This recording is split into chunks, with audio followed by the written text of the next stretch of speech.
Bonjour à toutes et à tous. Donc, je suis Alex Hayet, je suis chercheur au GIPSA Lab, un labo de traitement du signal à Grenoble.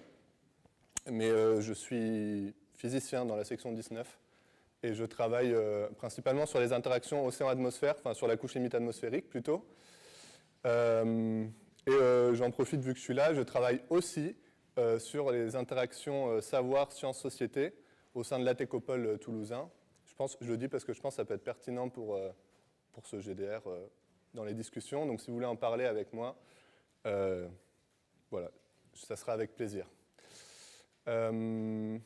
Ok, donc les travaux que je vais vous présenter aujourd'hui, c'est principalement ce que j'ai fait pendant ma thèse et que je continue un peu à faire maintenant. Et ça porte sur la description de l'interaction entre vent et vague dans le but de comprendre comment les flux air-mer de quantité de mouvement, essentiellement, se structurent. Et je fais ça en utilisant une approche théorique, c'est-à-dire semi-analytique. Voilà. Donc l'idée de cette présentation, ça va être de vous montrer un peu le contexte général de pourquoi on fait ça et pourquoi c'est pertinent pour le climat, enfin pourquoi ça semble l'être, et après de vous montrer un peu comment ces modèles théoriques fonctionnent, et un des résultats que j'ai de ma thèse. Voilà.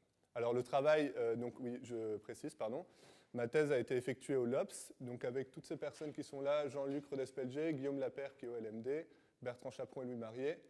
Et les travaux que je vous présenterai là, ils ont aussi été faits en collaboration avec Peter Sutherland et Gabriel Catoul, qui est aux États-Unis. Donc, déjà, la motivation. Donc là, je vous montre une image de la surface de la mer, enfin 3 images même, pour 3 vents différents. Donc d'un vent faible à un vent plus fort ici.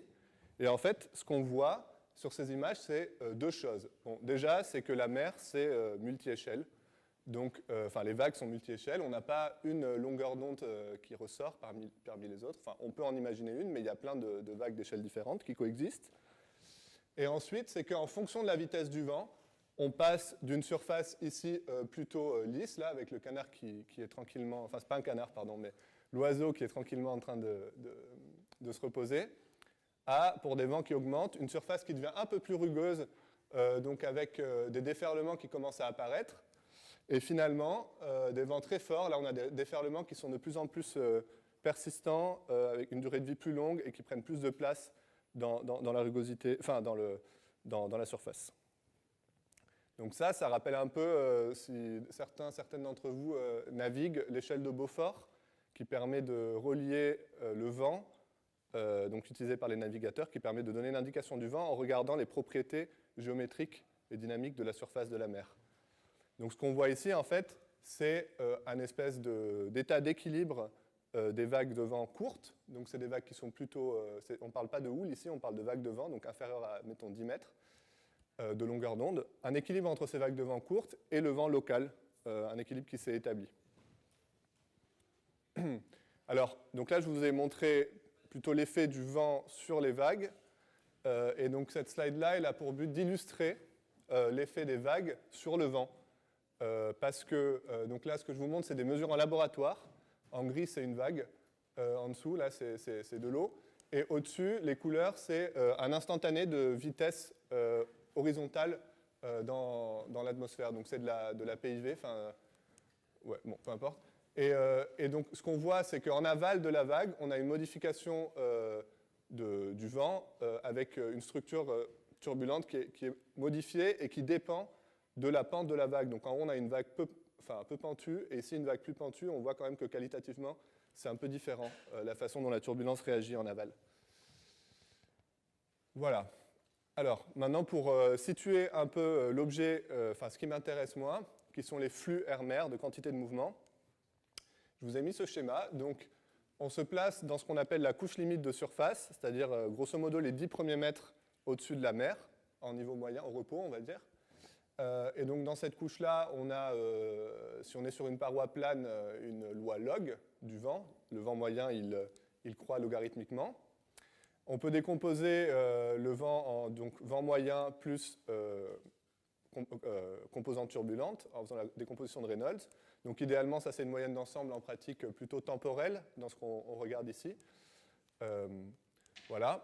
Et si on écrit maintenant l'équation de Navier-Stokes et qu'on simplifie tout ça, on voit que on a ce terme-là qui apparaît pour contrôler les variations du vent moyen, qui sont donc les flux de quantité de mouvement, c'est-à-dire la corrélation entre la composante horizontale et verticale turbulente, donc moyennée. Donc ça, c'est la quantité qui nous intéresse, parce que dans les modèles numériques, cette couche-là, elle n'est pas résolue. C'est en dessous de du premier niveau du modèle. Donc il faut paramétriser les flux de quantité de mouvement au premier niveau, quoi. Voilà, ce qu'on va appeler U star. Enfin, U star carré, quoi. Les flux de quantité de moins, enfin, avec un moins et une racine carrée. Bon, bref. Donc, U star, c'est, par abus de langage, on va appeler ça les flux de quantité de mouvement proches de la surface. Et donc, maintenant, si on a une surface avec des vagues, ça va devenir assez compliqué parce que les vagues vont venir affecter à la fois la turbulence proche de la surface, donc les tourbillons ici qui génèrent le U star, le U'W' bar, vont être modifiés par la présence de vagues. Les vagues vont aussi modifier le champ moyen, et finalement, et ça c'est assez compliqué, les vagues vont modifier l'interaction entre turbulence et champ moyen. Donc finalement, on a un effet des vagues qu'il faut prendre en compte. Il faut comprendre ce qui se passe dans cette couche-là, pour ensuite comprendre ce qui se passe au-dessus de cette couche-là, qui est la partie, qui est ce qu'on a envie de paramétriser pour nos modèles numériques. Voilà. OK. Alors là, je vous montre un exemple d'une paramétrisation de flux de quantité de mouvement qui est utilisée dans beaucoup de modèles de climat, qui est la paramétrisation COAR. Donc ça, c'est la ligne noire. En fait, je vais faire avec la souris, c'est plus simple. Non, c'est pas plus simple. Donc ça, c'est la ligne noire. Donc cette paramétrisation, c'est flux de quantité de mouvement en fonction du vent moyen à 10 mètres. Et en fait, elle est issue de mesures faites au large, donc en océan open ocean, là, au large des côtes. Et donc ça, c'est les points rouges. Et donc cette paramétrisation COAR, en fait, c'est un fit sur ces données. Alors, ce qu'on voit ici, c'est déjà que si on regarde les modèles théoriques dont je vais vous parler juste après, ces modèles théoriques sont capables de reproduire cette courbe noire. C'est d'ailleurs un peu la façon dont ils sont calibrés, parce qu'ils ont des paramètres libres. Donc on va régler ces paramètres libres pour arriver à reproduire cette paramétrisation.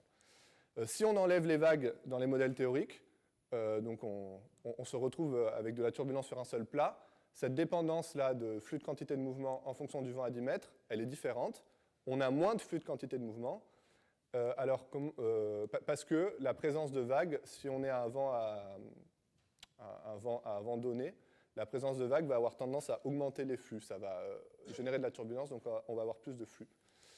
Voilà, on va avoir une mer plus rugueuse, enfin une surface plus rugueuse, donc plus de flux.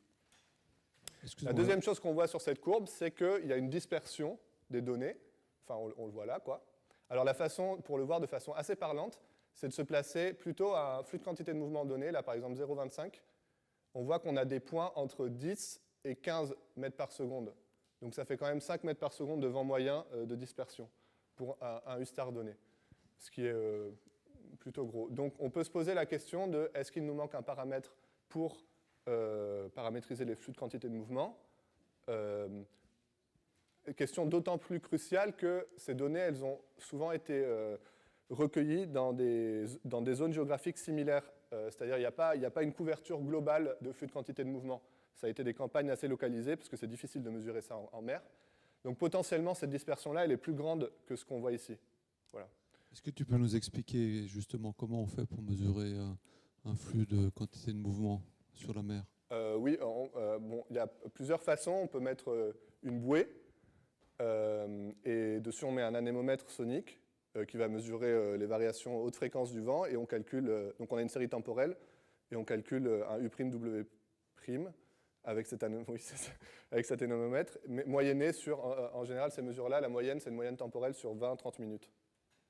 Après, on peut mettre un mât sur un bateau aussi, mais là, il faut corriger le mouvement du bateau. Donc moi, je ne suis pas expérimentateur, donc c'est là où s'arrête ma connaissance. Mais globalement, c'est des mâts, quoi. Oui. J'ai une question, parce que tu sais, il y a aussi cette soufflerie à vagues qui est de la nuit à Marseille, ouais. Avec ces guillemets de Colliès de Montant qui s'en occupaient.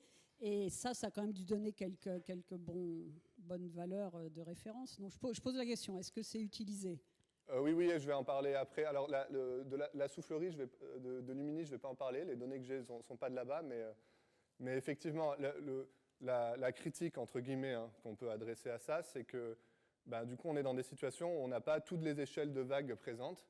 Ce qui, voilà. Et c'est un peu, moi, ma critique un peu de fond des modèles existants. Mais oui, en effet, c'est utilisé. Oui. Il y a encore quelqu'un d'autre que tu connais peut-être pas. Dans les années 70, il y avait un groupe au large de Venise qui avait une installation qui était vraiment en haute mer et qui mesurait toutes les vagues, mais pendant toute l'année. J'ai oublié le nom, mais je peux retrouver le nom de la personne. C'est pas le groupe de Luigi Cavalieri, par exemple? Oui, c'est Cavalieri, ouais. Exactement. Ouais. Bon, ok, je les connais, mais faudrait que je... Oui, effectivement, et en fait, il y a aussi des bouées qui sont au large, en Atlantique Nord, par exemple, qui sont de façon permanente. Mais en fait, ça reste des mesures dans des endroits... on n'a pas de couverture globale, quoi. Ouais. Mais c'est sûr. Ok. Tac, tac. Donc, pour revenir sur mes slides du début, là, donc, je vous montre flux versus vent à 10 mètres. Donc, c'est toujours cette idée que là, ce qu'on est en train de représenter ici, c'est un équilibre local qui s'établit entre ces vagues de vent courtes et le vent à 10 mètres. Donc, le vent souffle, ça génère des vagues, les vagues modifient le vent, et au bout d'un temps indéterminé, on ne sait pas vraiment l'échelle de temps, mais enfin, on a des idées, mais il y a cet équilibre qui s'établit si le vent est suffisamment constant, enfin stationnaire, quoi. Et cette courbe-là, à mon avis, elle représente cet équilibre, cette situation stationnaire-là. Voilà. Et pourquoi c'est pas passé? Hop. Tac. Alors, pour maintenant mettre l'accent sur l'importance de ces flux, de ces paramétrisations pour les modèles de climat, là, je vous montre un résultat de Shimura et al. En 2017. Donc, c'est un papier où les auteurs ont fait tourner un modèle climatique donc forcé, hein, pas couplé, avec 3 paramétrisations de flux de quantité de mouvement différentes. Voilà, bon, je ne vous les détaille pas, mais en tout cas, chaque panneau correspond à une paramétrisation, chaque case correspond à une paramétrisation différente. Et là, je vous montre les différences en vent de surface moyennée sur 50 ans, entre la simulation de référence en haut et les deux autres. Et on voit qu'il y a un effet assez fort sur le vent de surface quand on change ces paramétrisations. Alors pour moi, changer les paramétrisations, ça revient un peu à explorer cette dispersion que je vous ai montré des points, parce qu'en gros, les paramétrisations différentes vont revenir ça revient à faire un fit avec un autre paramètre sur toujours ce même nuage de points, grosso modo. Donc on va aller explorer un peu différemment le nuage de points de tout à l'heure. Et en tout cas, on voit qu'il y a un effet. Donc c'est important d'essayer d'étudier ces paramétrisations pour des questions climatiques. Voilà, donc ça, c'est ce que je vous ai dit. Et donc, moi, mon idée, c'est d'aller étudier ça avec des modèles théoriques. Alors, on va faire une petite revue de ces modèles théoriques qui décrivent l'interaction entre vent et vague. OK, on reprend nos petits schémas. Donc, cette fois, on a des vagues, on n'est pas sur un sol plat. Donc, en plus d'une moyenne de Reynolds qui nous permet de séparer le champ moyen du champ turbulent, il nous faut une autre moyenne qui va nous permettre d'extraire une troisième composante qui est la composante qui ne serait pas là si on n'avait pas de vague. Donc la wave-induced quelque chose. Donc en l'occurrence, là, c'est la composante due aux vagues. Alors typiquement, ça pourrait être une moyenne, si on est dans un cas d'une vague monochromatique qui va dans un sens, on peut moyenner dans la direction orthogonale à la vague, ou alors, ça c'est une option par exemple, ou alors une moyenne un peu mal définie dans certaines situations, mais qui en tout cas, l'idée c'est que si on n'a pas de vague, cette composante elle est zéro, elle est nulle. Alors, si on se met maintenant dans notre couche limite de surface, normalement les hypothèses qu'on fait dans la couche limite de surface, qui sont probablement fausses, c'est qu'on est homogène horizontalement et stationnaire. Donc dans ce cas, le bilan de quantité de mouvement est réduit à flux de quantité de mouvement égale constante dans cette couche limite de surface. Et donc on a le flux de quantité de mouvement en haut de la couche limite, qui est égal à la somme donc du flux de quantité de mouvement turbulent, donc lui c'est normal, et maintenant on a un deuxième flux de quantité de mouvement qu'on appelle le wave-induced stress, qui est dû à ces corrélations entre U et W induites par la présence de vagues. Voilà. Donc maintenant on va une étape au-dessus et on écrit une équation d'énergie cinétique turbulente. donc c'est-à-dire une équation pour, alors je l'aurais introduit au cas où, hein, pour être clair, pour l'énergie cinétique de la turbulence, donc cette quantité-là. Et donc si on écrit cette équation, l'évolution de cette quantité-là, et que pareil, on est en homogène stationnaire, on se retrouve avec quelque chose d'assez classique dans la couche limite de surface, qui est un équilibre entre production d'énergie cinétique turbulente par extraction d'énergie du champ moyen, donc production mécanique, c'est ce terme ici, qui dépend du cisaillement de vent moyen. Et si on est sur un seul plat, ce terme-là, il est en équilibre avec un terme de production dû aux instabilités thermiques, donc de production par flottabilité, et puis un terme de dissipation epsilon. Et maintenant, si on est sur un sol avec des vagues, on a un dernier terme qui apparaît, qui est dû à la présence de vagues, qui est cette production d'énergie due à la présence de wave-induced stress, qui va interagir ici, vous voyez, avec le cisaillement du champ moyen. Voilà. Donc la question qu'on peut se poser maintenant, c'est quelles sont les limitations, pour un peu discuter les limitations de ces modèles vent vague, on va discuter les limitations de ce terme-là, de wave-induced stress.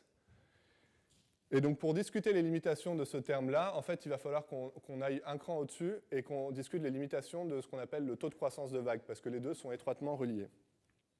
En effet, dans les modèles théoriques qui décrivent le couplage entre vent et vague, donc par exemple, là j'en cite deux, le modèle de Kudryavtsev et al. 2014, ou Kukulka et al. 2017, il y en a plein d'autres, mais j'en ai pris deux, juste deux ici. Donc dans ces modèles-là, le wave-induced stress, il est séparé en deux contributions. Une contribution que je vais discuter juste après, qui est en fait ce qui va se passer au-dessus de vagues qui ne déferlent pas et qui ont une pente assez faible, donc ce qu'on appelle le critical layer mechanism ou le non-separated sheltering, j'en parle juste après. Et une autre contribution qui est due à ce qui se passe quand pour les vagues déferlantes, donc qui va dépendre de la statistique de déferlement du champ de vague, et qui en fait, là, comme on le voit sur cette PIV ici, en aval d'une vague déferlante, on va avoir de la génération de vorticité, on va en fait avoir un décollement de couche limite, si la pente est suffisamment forte, et donc ça va induire un gradient de pression, un effet de traînée, donc ça va affecter la turbulence au-dessus. Donc pour discuter un peu ces deux mécanismes-là, en fait ils sont intéressants parce que ces mécanismes-là, ils sont reliés au taux de croissance de vague. C'est-à-dire que l'idée c'est que le stress induit par les vagues, il existe parce que les vagues sont en train d'extraire de l'énergie de l'atmosphère pour croître, et en croissant, elles vont déformer le vent au-dessus d'elles, et donc créer du stress. Donc c'est pour ça qu'il faut parler de taux de croissance des vagues. Alors très rapidement, parce que je ne vais pas m'alourdir là-dessus, classiquement, il y a deux principaux mécanismes qui sont utilisés dans ces modèles théoriques pour décrire le taux de croissance des vagues. Un mécanisme qui est attribué, on va dire, à Miles dans son papier de 57, qui est une analyse d'instabilité, enfin de taux de croissance, pour dans lequel on néglige la turbulence. Alors, donc là, on est dans ce schéma, pour le comprendre, on est dans le référentiel de la vague. Donc vous voyez, la vague, elle a une vitesse c de phase dans l'autre sens. Il y a une hauteur là qu'on appelle la hauteur de la matched layer, la match height, pardon, qui est la hauteur à laquelle le vent va à la même vitesse que la vague. Et donc, ce que Miles a fait dans son analyse, c'est regarder un peu comment les lignes de courant se font déformer par la vague au cours de sa croissance. Et on s'aperçoit que donc va y avoir des endroits où évidemment, parce qu'il y a une zone où ici le vent s'annule, il va y avoir des endroits où on a des boucles là. Ça va générer des vitesses verticales, tac. Ça va générer des différences de pression. Et en fait, on va avoir une surpression ici, une dépression ici. Et en fait, vous voyez que si vous poussez ici et que vous tirez ici, ça fait croître la vague tout en la faisant avancer. Donc c'est pour ça qu'elle va croître tout en gardant sa vitesse de phase, en fait, dans le bon sens. Je pense que c'est bon ce que j'ai dit. Je vais vérifier après. Alors, le deuxième mécanisme, mais je vais assez vite, c'est juste pour vous donner une idée du type de modèle qu'on pourrait imaginer. Le deuxième mécanisme, c'est, on va dire, ce qui est proposé par Belcher et Hunt en 92. Et dans ce cas-là, on est sur des vagues qui sont beaucoup plus courtes, donc beaucoup plus lentes, donc pour lesquels la hauteur à laquelle le vent moyen est égale à la vitesse de phase de la vague est beaucoup plus proche de la surface, dans une couche dans laquelle Belcher et Hunt disent on ne peut plus négliger la turbulence. Donc ils prennent en compte la turbulence, et en prenant en compte la turbulence dans leur modèle, ils se rendent compte que les vagues vont modifier la turbulence, donc le U'W' bar, le long de la vague. Donc ça va décaler les lignes de courant proches de la surface, donc c'est ce que j'ai dessiné là. Ça va induire des différences de pression dans toute cette couche de surface, et c'est ces différences de pression-là qui vont ensuite se propager jusqu'à la surface et faire croître la vague. Bon, donc ça, c'est pour vous donner un peu une idée du type d'analyse, donc là, pour le coup, analytique qu'on peut faire là-dessus. Je vous en donne une idée, mais je n'explique pas les équations et je ne le ferai pas parce que je n'en suis pas capable maintenant tout de suite.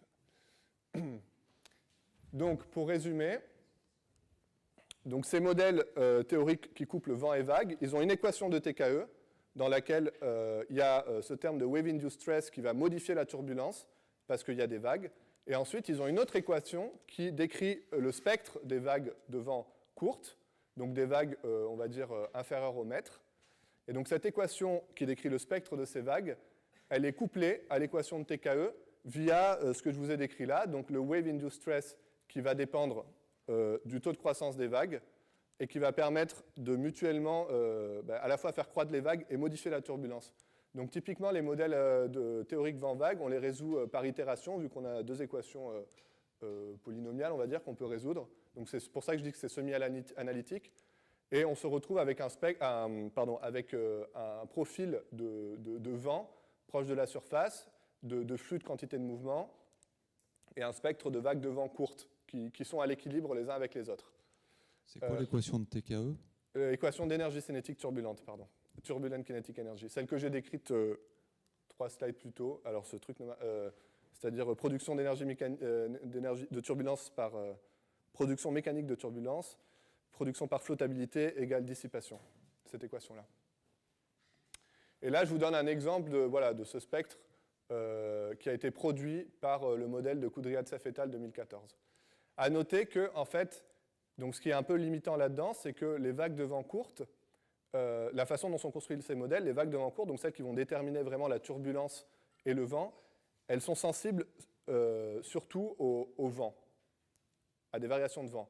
Et si maintenant on essaie de changer d'autres paramètres, par exemple les courants qui vont venir, qui normalement devraient venir influencer les vagues, ou le fetch, c'est-à-dire la durée pendant laquelle le vent a soufflé sur la surface, dans les modèles tels qu'ils sont construits, ça n'a pas une grande influence sur le spectre, et donc pas une grande influence sur les flux de quantité de mouvement. Donc on n'est pas capable d'explorer ce jeu de paramètres-là avec les modèles tels qu'ils sont construits actuellement. Voilà. OK. Hop. Donc maintenant, je passe un peu à la critique de ces modèles théoriques de vagues. En fait, le truc qui me semble important de dire, c'est que derrière la croissance d'une vague, il y a tout un cycle de vie qui est difficile à décrire. C'est-à-dire que ce qui se passe en réalité, c'est que voilà, on a une vague qui a une pente faible, le vent souffle dessus, la pente va croître, parce que l'amplitude de la vague va croître, mais sa longueur d'onde est fixée. Donc la pente croît jusqu'au moment où la vague atteint une pente critique, boum, elle déferle, et après le cycle recommence. Donc il y a ce cycle de vie individuel des vagues qui existe et qui en fait est important, à mon sens, parce que ce qui se passe en aval de la vague, c'est-à-dire comment la turbulence est structurée, va dépendre du moment où on en est de ce cycle de vie. C'est pas quelque chose de... Voilà, vous voyez bien que là et là, ce n'est pas le même type de turbulence. Et donc dans les modèles que je vous ai décrits tout à l'heure, qui ont un peu une description moyennée et statistique de ce processus, c'est difficile d'aller rajouter des paramètres physiques pour vraiment comprendre la sensibilité du système couplé vent-vague, parce qu'on ne décrit pas, à mon avis, assez finement ce qui se passe au niveau individuel du cycle, au niveau du cycle de vie des vagues, individuellement. Donc ça, c'est une critique que je peux adresser. Et en fait, pour vous montrer un peu ça, là, je vous montre des données de taux de croissance de vagues prises en laboratoire. Donc, ce n'est pas la soufflerie de Lumini, mais peu importe. Donc, ça, c'est les croix rouges. Donc là, à gauche, c'est le cycle, c'est le taux de croissance des vagues adimensionné. Et ici, c'est en fonction de l'âge des vagues, qui est un peu le paramètre classique qu'on utilise pour paramétrer ce taux de croissance. Alors on voit, donc là on est en axe log, c'est super, on a des points qui collent bien aux deux théories que je vous ai montrées, Miles et Belcher et Hunt. Alors maintenant on se met en axe linéaire, et on voit qu'on a quand même une dispersion un peu plus forte, et que ces théories, enfin, il semble y avoir aussi une variabilité qui est mal décrite par ces théories-là. Donc tout ça pour dire que même au niveau vraiment fondamental de comment on décrit la croissance des vagues, il y a encore des incertitudes qui persistent. Ouais. Là, ouais. Ouais. Tu demandes l'âge des vagues? Ouais. Oui. Ah non, ordonné, pardon, excuse-moi. Là, c'est le taux de croissance normalisé. Et ici, il est normalisé, il est adimensionné plutôt, pardon, par la pulsation de la vague en question, pour que ça soit sans unité. Et ici, c'est le coefficient, donc c'est le taux de croissance divisé par U star carré sur C, 2. Ouais, c'est ça. Donc, normalement, on dit que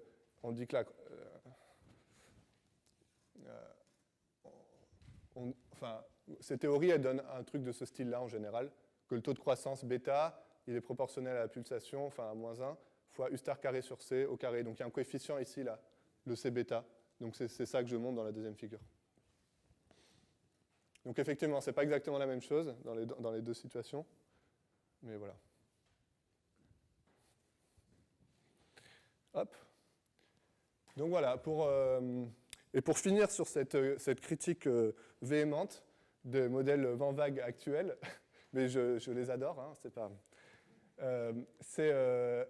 que ce que je vous ai montré là, c'est que donc il y a des limitations au niveau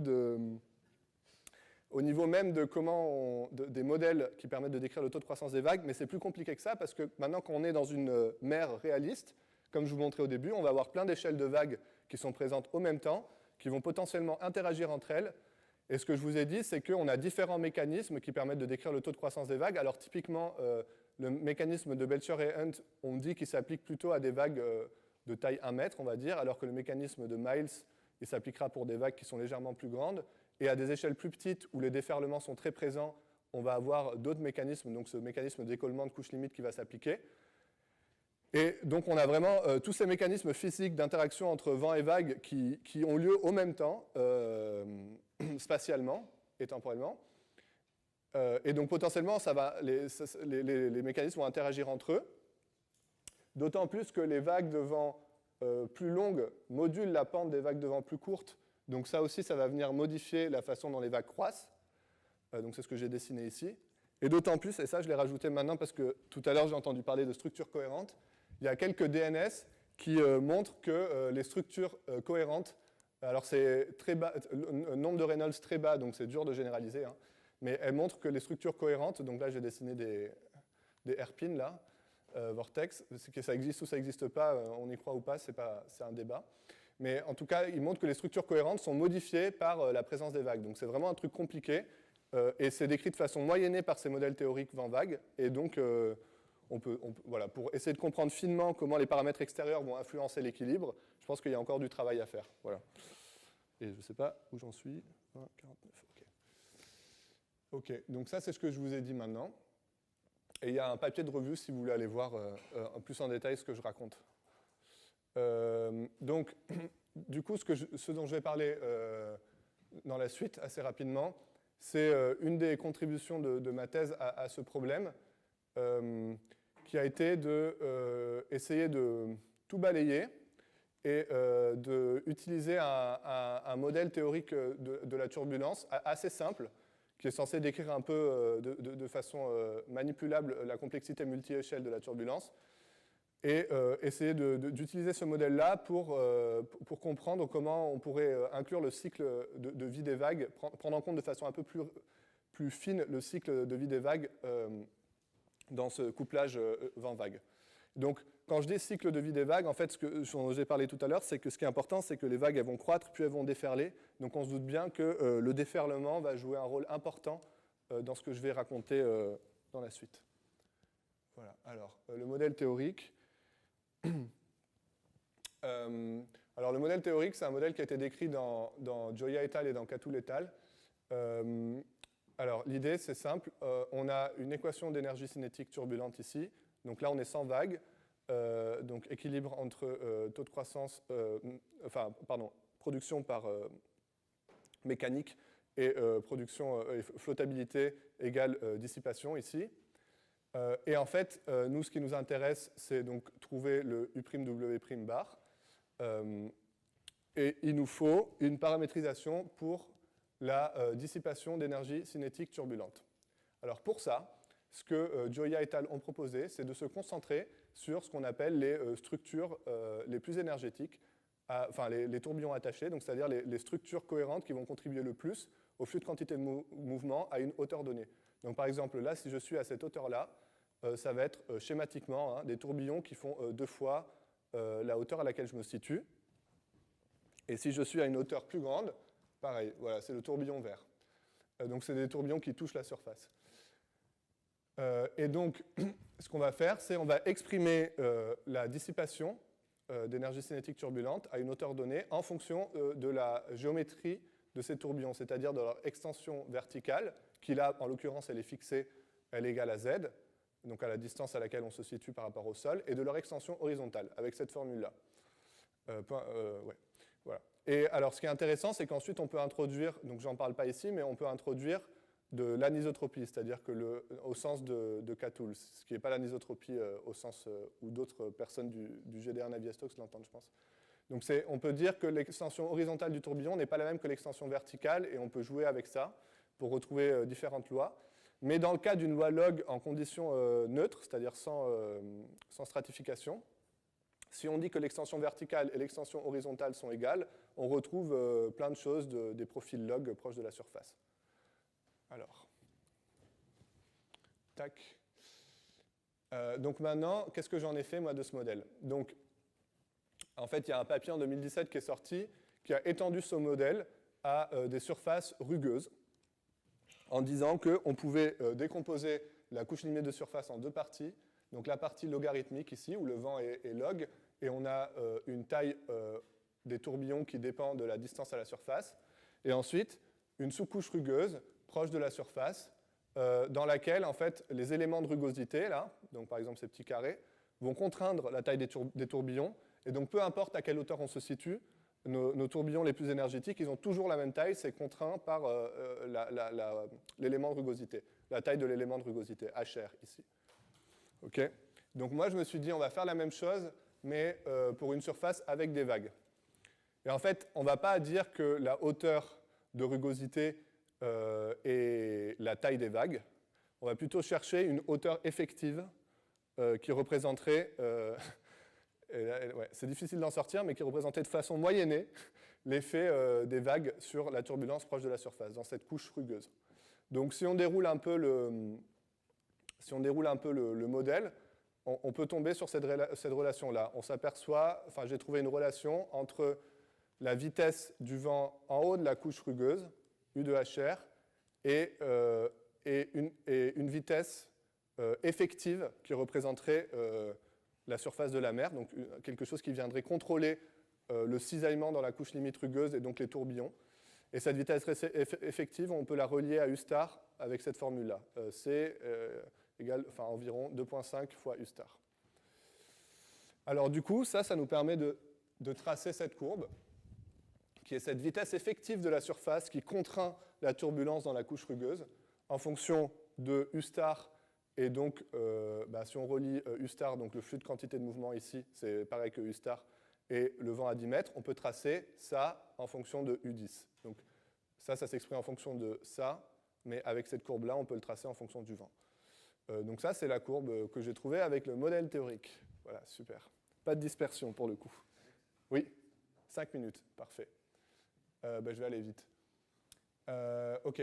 Et donc en fait, ce que ça veut dire, c'est que j'ai trouvé une espèce de vitesse effective qui peut se relier au vent moyen, un peu comme ce que je vous montrais, ce dont je vous parlais dans l'introduction, qui est l'échelle de Beaufort, qui dit que, en fait, pour un vent moyen donné, on peut visuellement relier En fait, l'échelle de Beaufort décrit vraiment quelles vagues sont présentes à la surface de la mer pour un vent moyen donné. Donc en fait, c'est une espèce de vitesse effective qui ressort quand on regarde la surface pour un vent donné. Voilà. Bon, je vais aller un peu plus vite. Et donc je me suis dit, on s'est dit, on va retrouver cette vitesse-là dans des données. Alors pour ça, on a utilisé des données qui ont été prises dans une campagne, donc qui sont dans ce papier-là de Sutherland et Melville. C'est des données infrarouges de la surface de la mer qui permettent d'avoir une distribution à des résolutions super fines des déferlements. Donc par déferlement, j'entends leur extension. Donc ça, c'est une vague qui déferle. Voilà. Et donc ça, c'est la longueur de la crête qui est en train de déferler.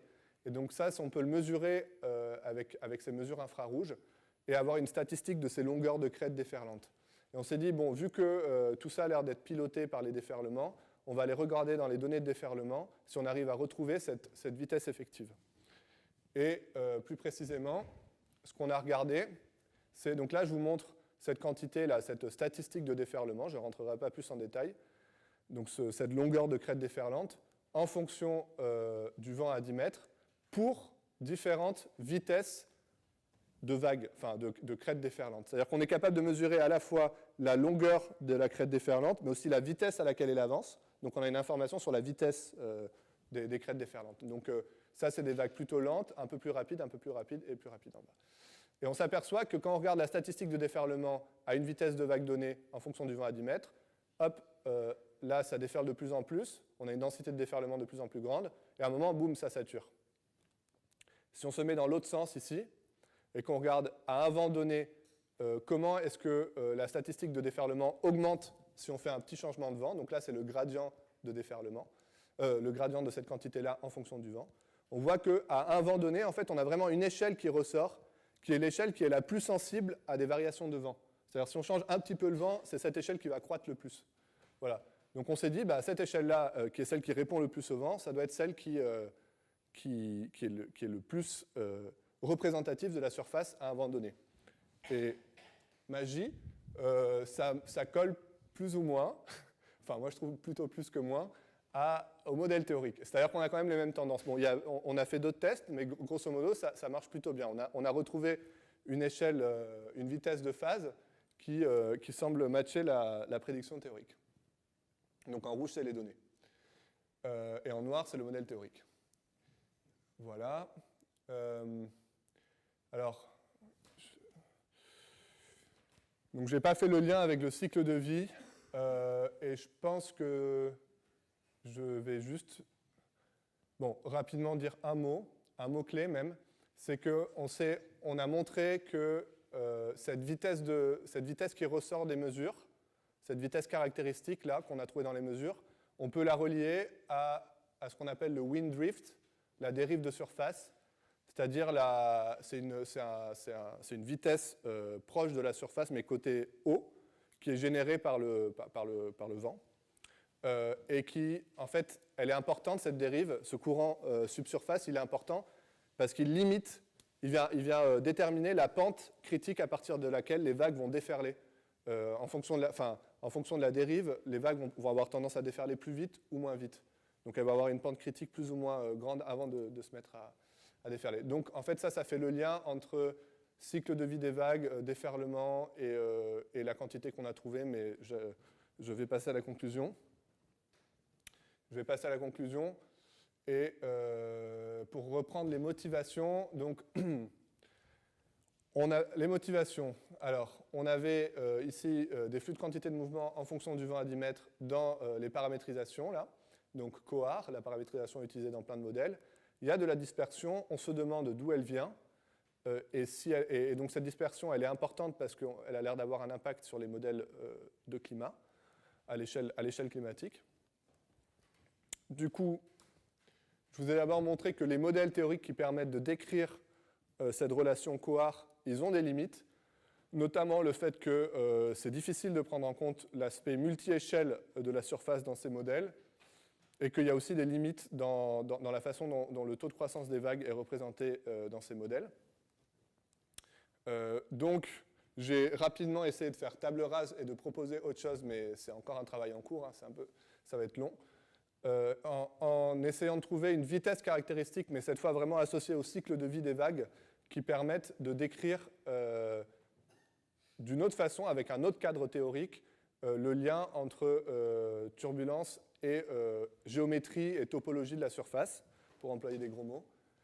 Et alors, là où c'est intéressant, c'est que le modèle théorique de turbulence que j'ai employé pour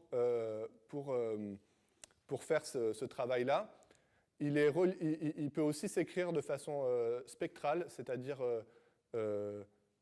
non pas dans l'espace réel, mais dans l'espace de Fourier.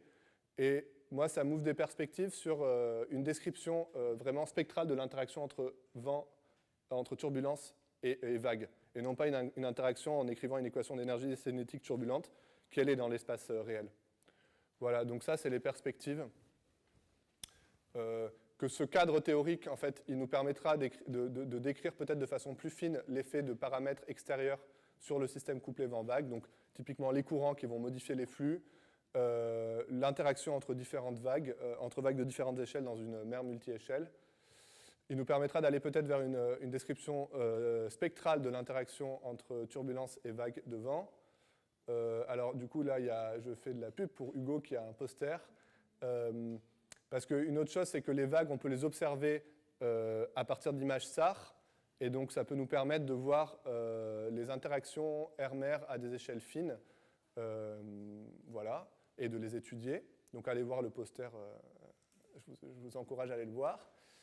Et le dernier point, c'est un peu relié, mais je le laisse pour les questions si jamais. OK, merci beaucoup.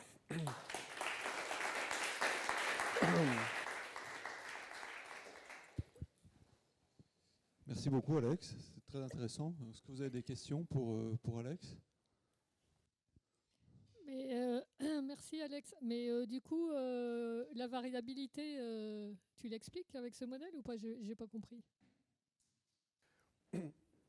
Alors, non. Donc, il y a un autre... donc, dans mon papier de 2021, on avait proposé un mécanisme pour expliquer cette variabilité. Mais c'est un truc... Là, ce travail-là, il est plus récent et j'ai encore du mal à aller outre pour mettre la variabilité dedans. On a fait plusieurs essais, ce n'est pas encore concluant. Mais juste, en fait, comme on a tout changé en termes de réflexion théorique, il me faut un peu de temps pour assimiler le tout. Voilà. Basile ? Non ? Caroline ?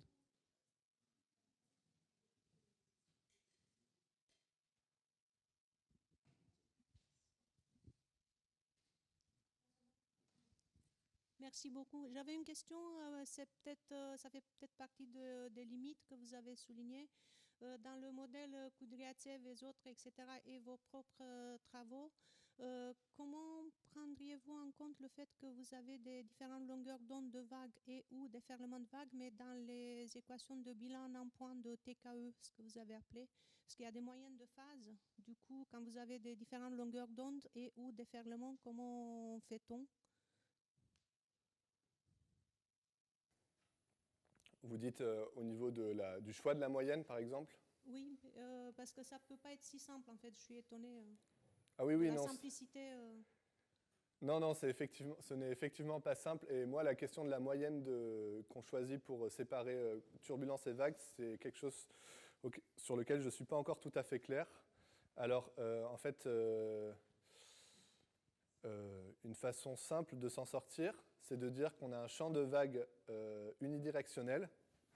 Et du coup, on va moyenner selon la direction orthogonale au champ de vagues. Oui, mais c'est quand même une simplification, parce que vous avez beaucoup parlé de probabilité et variation de vitesse de vagues, mais des longueurs d'onde et ou fréquences de ces vagues, je ne sais pas. Ouais. Non, mais en fait, c'est une vraie question.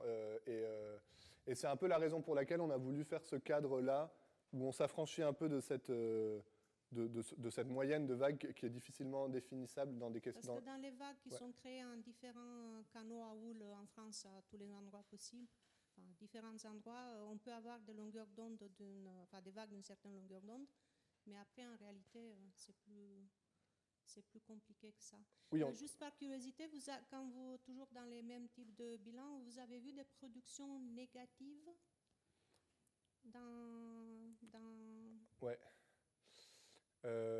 Alors, les productions négatives, ça arrive plutôt, donc pas dans ce que je... Là, j'ai parlé de vagues de vent, Oui. donc courtes. Quand on parle de houle, donc de vagues de vent qui sont, on va dire, supérieures à 100 mètres, voire plus, là, et avec des vents faibles, là, on a des productions négatives. C'est-à-dire c'est sink, en fait, c'est Le- comme une dissipation. Oui, c'est comme un puits, quoi. Merci beaucoup, ouais. merci. Donc, la dispersion en fait, que tu as montrée, elle pourrait venir de la mesure, elle peut venir du fait que le phénomène est aléatoire, et il est stochastique par nature, ou elle peut venir de, comme tu l'as dit, qu'il y a un paramètre extérieur qui est important, dont on n'a pas tenu compte. Et en fait, peut-être que les deux premiers, on peut avoir une estimation, non, C'est probablement le cas, ouais. Je ne l'ai pas fait.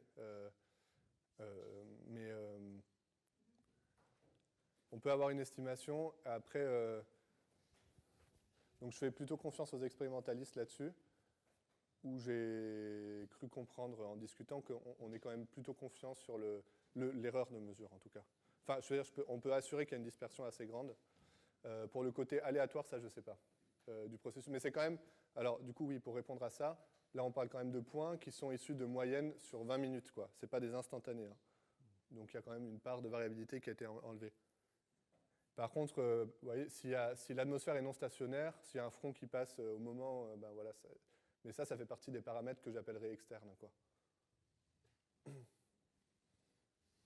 D'autres questions, Antoine? Ouais, merci beaucoup pour ton exposé.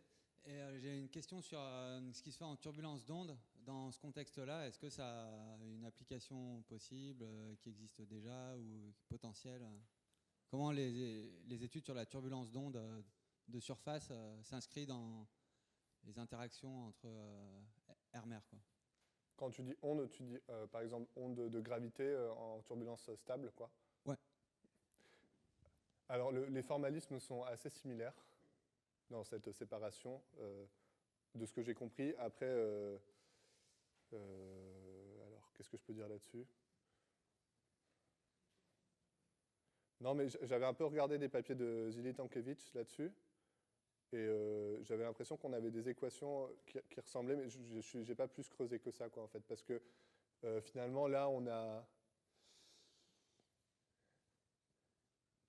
quand même un truc qui est couplé avec un spectre un spectre de vagues qui obéit à son propre équilibre, quoi. Et c'est ça qui vient contraindre la turbulence qu'on a dans l'atmosphère. Enfin, la vitesse de phase des ondes qu'on a, enfin des perturbations qu'on a dans l'atmosphère, elle est quelque part reliée à la vitesse de phase des vagues qui génèrent ces perturbations, quoi. Donc dans ce sens-là, je pense que c'est un peu différent. Mais je ne suis pas très, très bon en turbulence stratifiée, donc je ne sais pas trop quoi dire en plus. Manolis? Ouais. Oui, tu commençais à l'évoquer. Enfin, j'ai l'habitude, quand on parle de flux de surface, on regarde aussi l'influence de la température. Est-ce que c'est négligeable à ce niveau-là, ou c'est pas un truc dont on s'intéresse quand on regarde l'interaction vague? Ouais, non, alors j'en ai pas parlé parce que pour simplifier, la stratification, donc les variations de température proches de la surface, c'est la première source de variabilité des flux, air-mer, même de quantité de mouvement. Mais là, tout ce que j'ai décrit là, en fait, c'est un vent, le U10 qu'on utilise, c'est le vent équivalent neutre, ce qu'on appelle. Donc on a enlevé l'effet de la stabilité dans les mesures que j'ai montrées. Et ça, c'est un autre sujet que je n'ai pas eu le temps d'explorer, quoi. Qu'est-ce qui se passe quand on est stratifié, en fait? Alors, les modèles théoriques vent vague, ils décrivent l'effet de la stabilité sur les flux air-mer, et ça a l'air de marcher, en tout cas, dans la limite des paramétrisations qu'on a, quoi. Voilà, donc c'est Monod-Boukov. Enfin, voilà. Mais ouais. Et en fait, c'est pas évident parce que le signal j'ai l'impression que le signal de l'interaction vent-vague, donc, il est difficile à extraire sur les paramètres qu'on utilise habituellement. C'est un peu mon impression, c'est-à-dire qu'on utilise des paramètres qui sont associés à ces théories Monod-Boukov, donc des trucs, des paramètres bulk, quoi. Et on essaie de trouver un signal d'interaction vent-vague là-dedans. Et c'est pas ultra sensible, donc en fait, c'est aussi une des raisons pour lesquelles on a essayé de faire cette autre théorie pour trouver un paramètre physique qui potentiellement soit plus, qui permette d'avoir plus d'informations sur ce qui se passe et d'être plus sensible si on arrivait à le mesurer, en fait. Mais ça, c'est une autre question. Voilà. D'autres questions?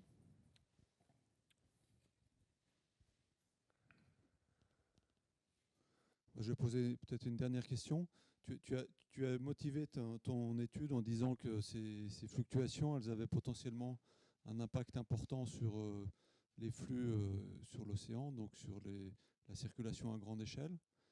Du coup, est-ce que, au contraire, en observant la circulation à grande échelle, on pourrait valider la paramétrisation?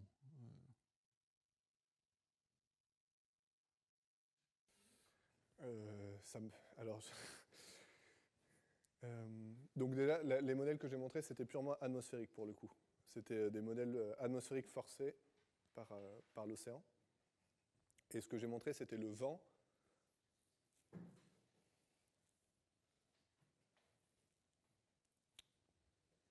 J'ai jamais réfléchi à ça comme ça. Non mais, ouais. Ok. Bon, non mais oui, je vais réfléchir. Mais enfin, il faudrait être sûr de ce que les modèles climatiques nous donnent.